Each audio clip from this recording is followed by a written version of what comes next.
Hello and welcome to my review for Shin Kamen Rider. I just watched the movie recently. At the time of this recording, it would have been last night. And I decided, hey, why not do a somewhat spoiler-free review for it? So this was by Hideaki Anno. He directed this, he also wrote it. And he is best known for being the creator for Evangelion. He also directed Shin Godzilla and Shin Ultraman. So when it comes to like rebooting tokusatsus into like movies, this is the guy who has the most experience. And this was made for the Kamen Rider 50th anniversary. And it's basically a love letter slash reboot slash reimagining of Kamen Rider from the 70s with some changes. So in this movie, our main character is Takeshi Hongo, and he is kidnapped by Shocker, who is this evil group that wants to transform humans into like this weird synthetic animal hybrids called Augs, or augments, but they're just nicknamed Augs. And Shocker wants to transport all the humans in the world into Augs, and basically they would be brainwashed. And because of that, they'll live in happiness. So this is completely different than the original Shocker. The original Shocker in the 70s TV series are Nazis. And they basically just want to take over the world using like occult Nazi technology. In the original TV series, Hongo, he is a scientist as well as a motorcyclist who like competes in tournaments and stuff like that. And one day he gets captured, he gets experimented on, and they turn his body into like this cyborg. But before he can be brainwashed, he's saved by this other scientist, by Dr. Hiroshi. And they make their escape, and Dr. Hiroshi ends up getting killed. And Hongo, seeing the death of his sensei, and just realizing that Shocker has transformed him into this cybernetic creature who's no longer human, he decides, I'm going to make it my life's work to go and stop Shocker before they can take over the world. That's how the original series goes. In this movie, however, Shocker's completely different. They're not Nazis. They're not necessarily trying to take over the world because they're evil, so much as they're trying to take over the world so they can brainwash humans so that everyone lives in happiness and there won't be any evil. So, good cause, but going about it in a terrible way. And Hongo is not a scientist. He's just a motorcyclist. But he's not like in tournaments or anything like that. He's just kind of like a wanderer. He just likes riding around his motorcycle. And he gets kidnapped and he gets transformed into grasshopper-hybrid. But he's freed not by Hiroshi, but by Hiroshi's daughter, Ruruko, who also plays a character in the original. But Ruruko saves him before he can be brainwashed. And the series, it immediately starts off with action. So immediately starts right away, kind of just throwing you into the movie. There is no moment where we see Hongo as a human and he's riding around again. He gets kidnapped. Nothing like that. It's just immediately he's already Kamen Rider right from the get-go. He's riding in his motorcycle with Ruruko behind him, and they have just made their escape from Shocker, and they're being chased down by Shocker Men. And we get some cool like action scenes as he's like trying to dodge out of Shocker trucks and stuff like that who are trying to like run him over and things. But I will say, for anyone who hasn't like watched the original series, you might be kind of confused because, like I said, it just throws you already in there. He's already Kamen Rider right when it starts. He's not human. He doesn't become one. So this isn't really like an origin story in a sense. It's just he's already Kamen Rider. He's recently Kamen Rider, but he's already Kamen Rider. And we get just really quick flashes of his transformation, of him being captured, being experimented on to become this grasshopper og, and then him getting broken free by Ruruko. It's just really, really quick flashes, blink and you'll miss him kind of thing. So, yeah, I will say that I don't want to say it bothered me because, like I said, I'm a Kamen Rider fan. I've watched the original Kamen Rider. So I even though like the background for Shocker is different, I can easily piece together, okay, this is what happened. It's basically the same as the TV series where You know, he's riding around, he gets captured, they experiment on him, he's able to break free before he gets brainwashed, and now he becomes the #1 enemy of Shocker. But here it's really just kind of really quick. So yeah, they're breaking free, they get attacked, and this is where we see how different Shin Kamen Rider is from other superheroes, in the sense that this isn't targeted for kids. I wouldn't say it's an adult movie, but I would say that it is more for like an older audience, yeah, like teens, young adults. Like, it's not necessarily for kids.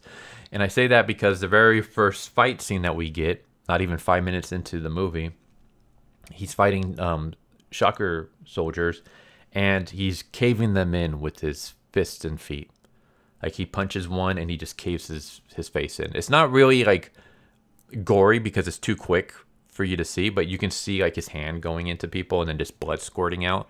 And that's pretty much what we get. We just get a bunch of blood shooting everywhere.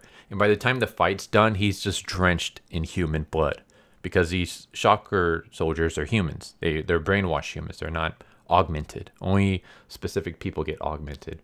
So he's just killed a bunch of humans. Evil humans, but humans nonetheless. And this is going to play a part for the rest of the movie, because he basically starts getting like depressed and kind of brooding on the fact that he's no longer human. Like, what is he? Is he a monster now? How can he just go and kill people? And I wish that this was a theme that played a bigger part in this movie, because this is a theme that played in the first 13 or 14 episodes in the original run. So basically what happened in the original run was Hongo was our main character. A lot of Hongo's is like is like the body horror of the fact that he's no longer human, and him trying to he wishes he was human again, and just like the sadness that comes from not being a human anymore. And then due to a stunt gone wrong, the actor who played Hongo was sidelined for a long time. And so a new Kamen Rider stepped in, a brand new character. And that's when Kamen Rider kind of adapted the more lighthearted theme and the whole like henshin and stuff like that. That all happened with Rider 2. We didn't really get to see too much of the dark body horror in the series, because like I said, it was only like the first 13 or so episodes. So I kind of wish that since now we got a movie focused on Hongo, we could get more of that. But it's not really played up as much as I was hoping. And the reason for that is because Hongo, despite being the Kamen Rider, he's not really our main character. Or I should say, he's not the main focal point of the story. Riruko is actually the main focal point. So Riruko is the daughter of Hiroshi, the guy who created the Augs. She is a former member of Shocker. And now her and her dad are trying to stop Shocker. And she's the one that saved Hongo from being brainwashed. And a lot of the plot revolves around her. I'm not going to like spoil anything, but pretty much she's the driving force behind everything. The Shocker is mostly like with her and her being a traitor to Shocker. The enemies they come across have a connection to her. She's basically the driving point behind everything. So it's almost like she's the main character. In fact, even in the very beginning, I don't want to say she does most of the fighting, but she fights as well. And her and Hongo basically kind of share the fight scenes for a bit. And then Hongo starts taking over. But Hongo almost becomes more like a bodyguard than the actual main character. It's more like Riruko goes around and she drives the plot. And Hongo's just there for the fight scenes. And that kind of bothered me a bit. Not that I hated the Riruko character. I like her a lot better here in the movie than I did in the TV series. In the TV series, she's just like an annoying damsel in distress. Here, she can actually hold her own. She's not really a fighter per se. Like, she can fight mostly with just guns. Like, she's just not like going around martial arts fighting the enemy. She's just kind of like shooting them with special bullets. But her thing is mostly like her brains. She's like really good with technology and stuff like that. But as much as I like her character in the movie, this is Shin Kamen Rider. So you would think Kamen Rider should be the main focal point because the movie is named after him. But he's not. He kind of takes a back seat to Riruko. And then even later on in the movie, when his role is raised up a little bit more and put a little bit more to the forefront, it's shared with another character. So yeah, at no point in time does Kamen Rider ever feel like the protagonist of this series. He always kind of feels like just a background, not a background character. The best way to describe it would be that if anyone has ever watched For a Few Dollars More, he's basically the Clint Eastwood character in that movie. Meanwhile, Iruko is the Lee Van Cleef character, where Hongo does get a lot of screen time and he does do a lot of cool fight scenes and stuff, but he's not the focal point of the story. Like, he's just kind of there almost as like an observer, and Iruko is the driving force of the plot. She's the one that moves the plot forward. She's the one that the whole plot hinges on. And so yeah, I didn't really care for that all that much. I would have liked to see more of Hongo. We get like a little bit of like why he's the way he is in terms of like protecting humanity and stuff. I'm not going to spoil that, but I wish that was expanded upon a little bit more. It's almost like we kind of get just a quick scene of why, and it's just there just to kind of like, all right, this is why he's the way he is. But it doesn't really hit home. At least it didn't for me. And like I said, I would have liked to see more of the body horror, because there was another Kamen Rider reimagined movie called Kamen Rider Shin, I believe it was called. And in that one, instead of wearing a suit, the main character like literally transforms into this weird, grotesque humanoid grasshopper. It looks kind of cool. Like, that one is like, if you want a mature tokusatsu, that would be it, because that one you have a lot of the body horror and you have a lot of violence. Like, he's killing people and there's like blood squirting everywhere and stuff like that. So this movie kind of combines that with the original TV series in the sense that he doesn't become a humanoid grasshopper. He's still mostly human, but he has some grasshopper traits, specifically in his hands and in his face, when he transforms into Kamen Rider. Because in this movie, he has two forms. He has his human form, and then he has his Kamen Rider form. And when he removes the mask for the Kamen Rider form, he has like this grasshopper-like appearance. Like I said, it's still mostly human. It's like 90% human, but like 10% grasshopper features. And I thought it would have been cool if we could explore that a little bit more, because we only see that feature, like the whole grasshopper look, maybe once or twice, and not for very long. And so yeah, it's like there's a lot of material there you can work with. I mean, here's this dude who's just motorcycling. Like, he's just some dude riding his bike, and all of a sudden he gets kidnapped and he gets transformed into this weird grasshopper creature, and now he's forced to fight this evil organization to save the world.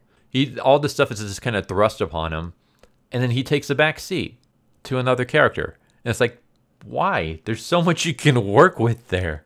Like, you have this dude who, like, his whole life just gets uplifted, and I would have liked to see more of just his struggles, becoming this hero, dealing with the fact that he has this weird form that doesn't look human, and just dealing with all that. Like, that would have been really cool to see.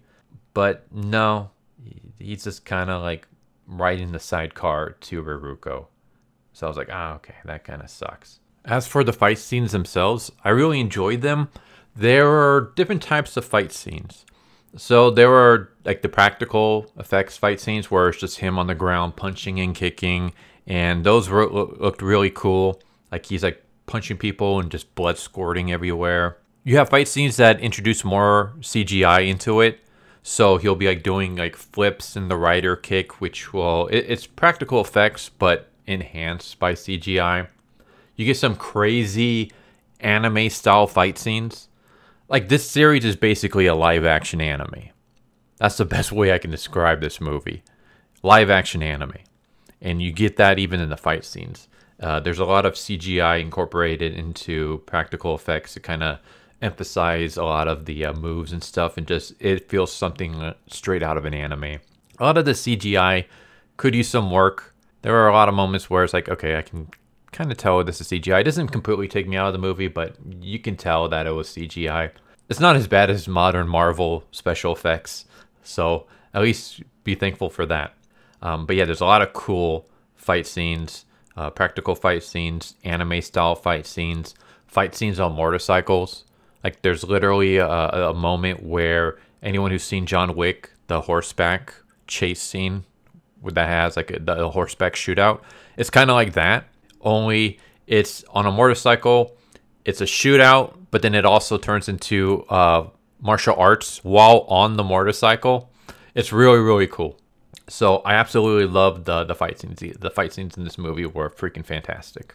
I also love the fact that during the big fight moments, we have the original fight soundtrack from the TV series. And I thought, oh, that's awesome.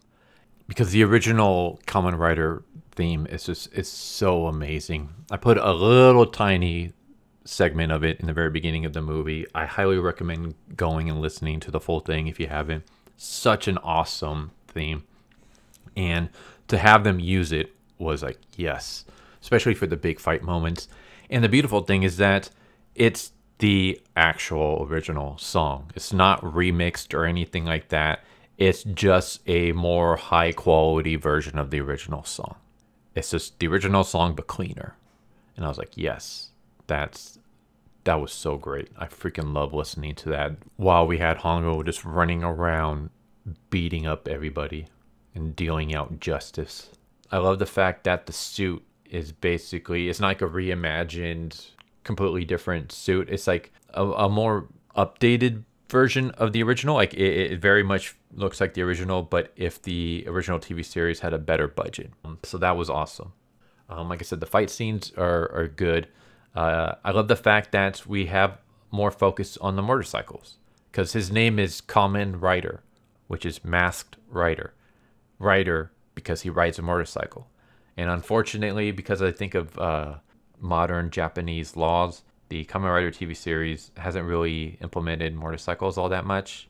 It's basically just the Kamen Riders running around, and just jumping everywhere and stuff like that. Like they kind of got rid of the motorcycles, or at least downplayed them a lot. But here in the movie, the motorcycle plays like a bigger part.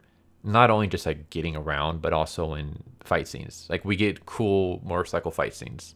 It's awesome. I love the fact that we implemented the motorcycle a lot. I love the designs for the villains, like the other Augs that he fights. I won't like name all of them. I will just say like the Spider Aug because everyone's seen them in the trailer.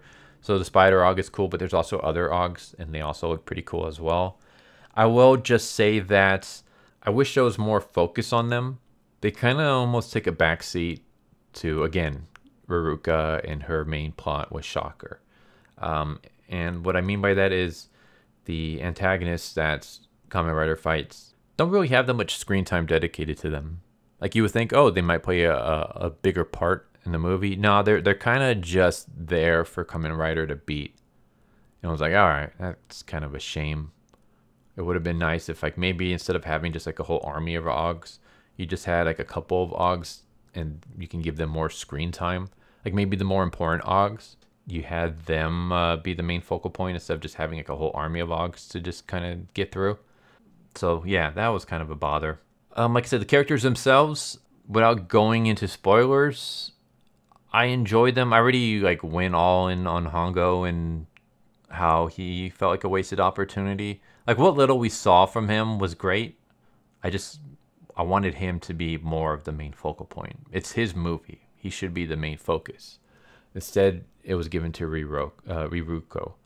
And I will say, at least she's not annoying. She's not a terrible character at all. Like I did enjoy her character, which was nice.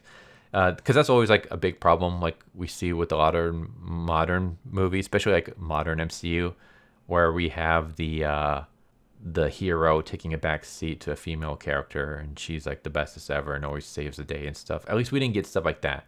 Yeah, Hongo kind of takes a bit of a back seat to Riruko, but Hongo is not being saved by Riruko. It's usually the opposite, where Hongo has to save her. She does hold her own, but Hongo is the one like picking up the scraps at some points. He's the one doing the main fighting. So at least it wasn't, him taking a complete backseat, though I did wish he had more of a focal point. With all that said, I enjoy this a lot. Like I said, I had my problems with it. There are things that I wish would have been changed, would have been done differently. Just more of a slow introduction to Hongo and the Kamen Rider instead of just throwing us immediately into it. I guess you can throw us immediately into it like they did, and then have a flashback where we see him and how he originally was leading up to the escape. You can do something like that. But I would have liked, or maybe we could have seen Hiroshi and Ruruko and see why they decided to betray Shocker. We're gonna leave, but before we leave, we need to make one more AUG, but this one to fight for humanity. And then that's when we cut to Hongo, when Hongo's getting, we see his ordinary world before he gets kidnapped, and then he gets experimented on. And then that's when Hiroshi's like, all right, this is going to be our guy. He's going to be the one to save humanity. And then Ruruko goes and saves him. Could have done something like that. I would have liked to see more. As someone who's watched Kamen Rider, I can put the pieces together, but anyone who's going in here completely blind, you might get a little bit lost because it's just, you're kind of thrust into it. And then the flashbacks are literally flashbacks. Emphasis on flash. They just boom, boom, boom, boom, boom. You just see really quick flashes of what happened, and then we're back to him already being the Kamen Rider. So I would have liked just more of a build up to him becoming the Kamen Rider, and then more of a fallout from him becoming the Kamen Rider, and just more focus on him and less on Ruruko and her story, more on Hongo and the fact that he's this guy who's like this synthetic grasshopper human hybrid who has the weight of the world on his shoulders that he now has to protect, and he has like this evil organization after him. He has all this like other world that he's never heard of. Like he's never heard of Shocker, he's never heard of these AUGs, he's never heard of this thing called prana, which powers up the AUGs. It's like all these new things are just kind of thrown at him, and he's like, what the hell? And he's kind of like just like drowning in all this. And then again, just like the whole body horror. Like I would have liked more of that and less of Ruruko like, all right, we're going to different places to fight creatures. Let's go. But with all that said, I did enjoy it. I'd give it a 7 out of 10. It's like if you go in there and just think, okay, I just want to be entertained. I just want cool action scenes, and I just want like a story without any messages being shoved in my face. Just give me something fun to do for 2 hours. This is it. This will entertain you for the whole 2 hours, 15 minutes. There was no point in this movie where I felt bored. Like I was entertained all the way through. Yeah, there were things I would have liked differently, which I've already mentioned, but I was never bored. I was never like, man, I hate this. There's never any parts that I hated, just parts that I wish were different. But even those parts where, I'm like, I think it would have been better if you did this, they still weren't terrible. Ruriko's plot, it was entertaining. Obviously, I would have liked it if it focused more on Hongo, but it wasn't boring. Like, I completely understand why Ruriko was doing the things she did, why she's the way she is, and even her moments were entertaining. So, yeah, there was never any point in this movie where I was not entertained, where I was just bored. I was just like, all right, come on, let's just get to the next scene. Every scene was entertaining. It was awesome. I would definitely watch it again. It's definitely something I can watch over and over. It was entertaining. It was fun. It's basically, like I said before, it's a live action anime series. That's the best way I can explain it. So I highly recommend going and checking it out. You're going to have fun. It's a wild ride from start to finish. At no point does it ever get boring. A lot of cool fight scenes. A hero being heroic. No like deconstruction or anything like that. No hidden social, political messages. Just cool, entertaining fun from start to finish. So 2 hours of just awesomeness. So yeah, go check it out. Highly recommend it. Like if the MCU was more like this, then it wouldn't be doing as terrible as it has been. That's all I'm going to say. This was good. It was entertaining. I had a lot of fun. It has its flaws, but at no point in time was I ever bored with this movie. I definitely give it a recommendation. 7 out of 10. Go check it out. But there you go. There's Shin Kamen Rider. I know it's kind of all over the place, but I hope you guys enjoyed the video regardless. And I hope to see you next time. Take care, everybody. Later.